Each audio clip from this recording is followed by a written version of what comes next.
ഏട്ടാ ഏട്ടാ എന്താ രാവിലത്തെ ഗുസ്തി കഴിഞ്ഞ് വന്നത് ഉള്ളത് കഴിച്ച് ഭാര്യയോടുള്ള കടമയെ നിർവഹിച്ച് അതിന്റെ ആലസ്യത്തിൽ സുഖകരമായ ഒരു ഉറക്കത്തിലേക്ക് ഒഴുകി പോവുകയായിരുന്നു സുനിൽ. അപ്പോഴതാ വിളിക്കുന്നു.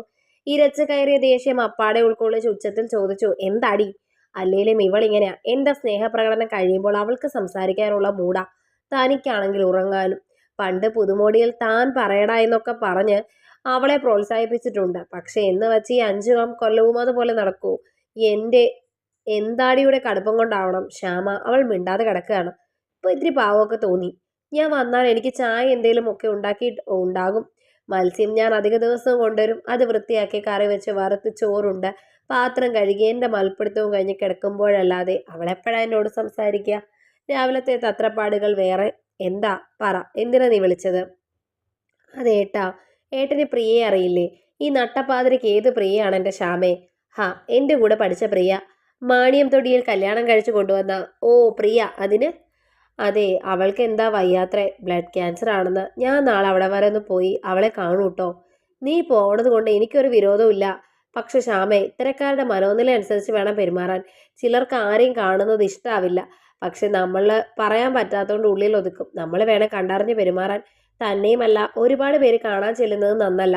വല്ല ഇൻഫെക്ഷനോ മറ്റോ വന്നാൽ രോഗിക്ക് അത് പ്രശ്നമാവും. ഞാൻ എന്തായാലും പോവും സുനിയേട്ടാ, എനിക്കൊന്ന് കാണണം അവളെ. ശ്യാമ സുനിലിന്റെ മാറിലേക്ക് തല ചായച്ചു. നിനക്ക് പനിയുണ്ടോ ശ്യാമേ? ഒരു ചൂട് പോലെ.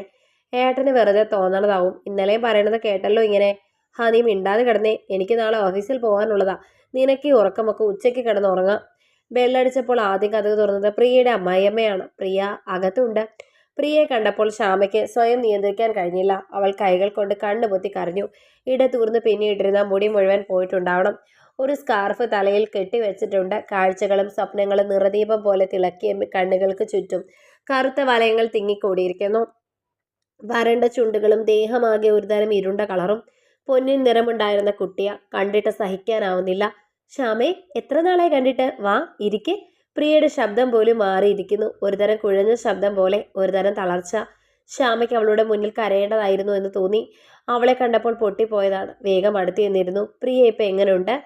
ഇപ്പൊ ഭേദമാണെന്ന് പറയണമെന്നുണ്ട്. പക്ഷേ അത് നുണയായി പോവും. ഓരോ ദിവസവും നില വിഷലാവുന്നു എന്നാ ഇന്നലെയും ഡോക്ടർ പറഞ്ഞത്. അവിടേക്ക് അവളുടെ മോൻ കയറി വന്നു. പ്രിയ മോനെ എന്ന് വിളിക്കുമ്പോൾ അവൻ പ്രിയയുടെ മുഖത്തേക്ക് പകച്ചു നോക്കി. എന്നിട്ട് ഒരൊറ്റ ഓട്ടം പുറത്തേക്ക്. ഇവനിപ്പോ ഇങ്ങനെയാ ശ്യാമേ? എന്നെ കാണുന്നത് പോലും പേടി പോലെയാ. ഒരു കണക്കിന് അത് നല്ലതാ. കൂടുതൽ അടുത്താൽ നാളെ. പ്രിയയുടെ കണ്ണുകൾ നിറഞ്ഞൊഴുകി. കുഞ്ഞിനെയും കുറ്റം പറയാൻ പറ്റില്ല. അത്രയ്ക്കും പേടിപ്പെടുത്തുന്ന പോലെ ഒരു രൂപമാണ്. കോളേജ് ബ്യൂട്ടി എന്ന് ഞങ്ങൾ കളിയാക്കി വിളിച്ചിരുന്ന പ്രിയക്കിപ്പോ തുടങ്ങിയിട്ടിപ്പോ 6-7 മാസമായി കാണും. അറിയാണ്ടങ്ങ് പോയാൽ മതിയായിരുന്നു. ഏട്ടനും അച്ഛനും എല്ലാം വിൽക്കേണ്ടി വന്നു. അതാ എനിക്ക് ഏറെ മനപ്രയാസം. അവരെ പെരുവഴിയിലാക്കാൻ വന്നതായി നശിച്ച രോഗം. രക്ഷപ്പെട്ടോ? അതുമില്ല. ഒക്കെ ശരിയാവും പ്രിയേ. ദൈവം വിചാരിച്ചാൽ മാറാത്ത വ്യാധിയുണ്ടോ? ശരിയാവുമായിരുന്നു, ആരെയും ബുദ്ധിമുട്ടിക്കാതെ അങ്ങ് പോയിരുന്നെങ്കിൽ. ഇതിപ്പോൾ എല്ലാവരും എല്ലാം വിറ്റു തുളച്ചു. എൻ്റെ അച്ഛന് വയസ്സാം കാലത്ത് വാടകയ്ക്ക് പോകേണ്ടി വന്നു. ഞങ്ങൾ ആറ്റുനോറ്റ് വാങ്ങിയ 10 സെൻറ്റും ഇരിക്കണ കൂരയും പോയി. വേറെങ്ങും പോകാനില്ലാത്തതുകൊണ്ട് ഏട്ടൻ്റെ ഈ വീട്ടിലേക്ക് പോരേണ്ടി വന്നു. ഇവർക്കും ഒരു ഭാരമായി. അങ്ങനൊന്നും പറയല്ലേ പ്രിയേ. ആർക്കാ എന്താ വരുന്നതെന്ന് പറയാൻ പറ്റില്ലല്ലോ. നീ എന്തിനാ മോളെ ഇങ്ങനെ നോക്കി ഒക്കെ ചിന്തിക്കണേ? പനിയായിരുന്നു എന്നും. അതിന് കണ്ട ഗുളികകളും വാങ്ങിക്കഴിച്ചു. പിന്നെ ദേഹത്ത് ചുവന്ന തടിപ്പ്, ഛർദി. ഇടയ്ക്ക് മാത്രം വന്നുകൊണ്ടിരുന്നത്. അടുത്തടുത്ത് കണ്ടപ്പോൾ ഡോക്ടറെ കണ്ടു. അപ്പോഴാ സ്റ്റേജുകൾ കുറേ പോയി എന്ന് മനസ്സിലായത്. അങ്ങനെ എന്തെങ്കിലുമൊക്കെ വന്നാൽ ആദ്യമേ ഡോക്ടറെ കാണണം. അല്ലെങ്കിൽ നമ്മൾ കാരണം ഒരു കുടുംബം പോലും താറുമാറാകും. ശ്യാമയ്ക്കൊന്നും ഉറങ്ങാൻ കഴിഞ്ഞില്ല രാത്രി. കൂട്ടുകാരുടെ അസുഖത്തേക്കാൾ അവൾ പറഞ്ഞ രോഗലക്ഷണങ്ങളിൽ ശ്യാമയുടെ മനസ്സുടക്കി. പനി, ചുമന്ന തടിപ്പുകൾ, ഛർദിൽ. ദൈവം, ഇതൊക്കെ തനിക്കും വരാറുണ്ടല്ലോ. ഇനി ഇനി സുനിയേട്ടാ, ഏട്ടാ, എനിക്ക് പനിയുണ്ടോയെന്ന് നോക്കിയേ. ചെറിയ ചൂടുണ്ട്. നീ പല സമയത്ത് കുളിച്ചിട്ടാവും. ദിവസവും ഒരേ ടൈം കീപ്പ് ചെയ്ത് കുളിക്ക്. അപ്പം ശരിയാവും. ആകെ കൂടെ ശ്യാമയ്ക്ക് ഭയം തോന്നി. അവൾ മനസ്സുരുക്കി ഭഗവാനെ വിളിച്ചു. പിറ്റേ ദിവസം രാവിലെ മനം പുരട്ടുന്ന പോലെ. ഇത് അവസാനമായി വരുന്ന സിംറ്റംസ് ആണെന്നല്ലേ പ്രിയ പറഞ്ഞത്? ശ്യാമയാകെ മാനസികമായി തളർന്നു പോയിരുന്നു. ശ്യാമേ, റിസൾട്ട് പോസിറ്റീവ്. നിനക്ക് നിനക്ക് നീ പേടിക്കണ്ട. നമ്മുടെ വീട് വിറ്റിട്ടായാലും നിന്നെ ചികിത്സിക്കും. വേണ്ട ഏട്ടാ, വീട് വിൽക്കണ്ട ഏട്ടാ, പ്ലീസ്. പറഞ്ഞത് കേൾക്കാ. സുനിൽ ആധാരവും എടുത്തുകൊണ്ട് ഓടി. ശ്യാമ ഞെട്ടി ഉണർന്നു. കണ്ടതൊക്കെ സ്വപ്നമായിരുന്നോ? നടക്കാൻ പോകുന്നത് മുൻകൂട്ടി കണ്ടതാവും. അവളാകെ പേടിച്ചു. വൈകുന്നേരമായപ്പോഴേക്കും ശ്യാമയ്ക്ക് നല്ല പനി. സുനി വന്നപ്പോൾ പുതച്ചു മൂടി കിടക്കുന്ന ശ്യാമയാണ് കണ്ടത്. വാ, ഹോസ്പിറ്റലിൽ പോവാം. വേണ്ട ഏട്ടാ, ഞാൻ ഇവിടെ കിടന്നോളാം. കുറച്ച് കഴിഞ്ഞാൽ മാറും. സുനി നിർബന്ധിച്ച് ഡോക്ടറുടെ അടുത്ത് കൊണ്ടുപോയി. പനി കൂടെ വരാറുണ്ടെന്ന് പറഞ്ഞപ്പോൾ യൂറിനും ബ്ലഡും ഒക്കെ ടെസ്റ്റ് ചെയ്യാൻ ഡോക്ടർ നിർദ്ദേശിച്ചു. അതിൻ്റെ റിസൾട്ടും വാങ്ങി വരാൻ നിർദ്ദേശിച്ചു. ശ്യാമ ആകെ പേടിച്ചു. തൻ്റെ അസുഖം ഇപ്പോൾ അറിയും. ഏട്ടൻ വീടും സ്ഥലവും വിറ്റ് ചികിത്സിക്കാനാണ് പുറപ്പാടെങ്കിൽ താൻ സമ്മതിക്കില്ല. ചിലതെല്ലാം തീരുമാനിച്ചുറപ്പിച്ചു. പിറ്റേ ദിവസം സുനിൽ റിസൾട്ട് വാങ്ങാൻ പോയി. ശ്യാമ കരുക്കിട്ട മീനിനെ പോലെ പിടഞ്ഞു. വൈകുന്നേരം വരേണ്ട സുനിൽ ഉച്ചക്കെത്തി. ശ്യാമെ, റിസൾട്ട് കിട്ടി.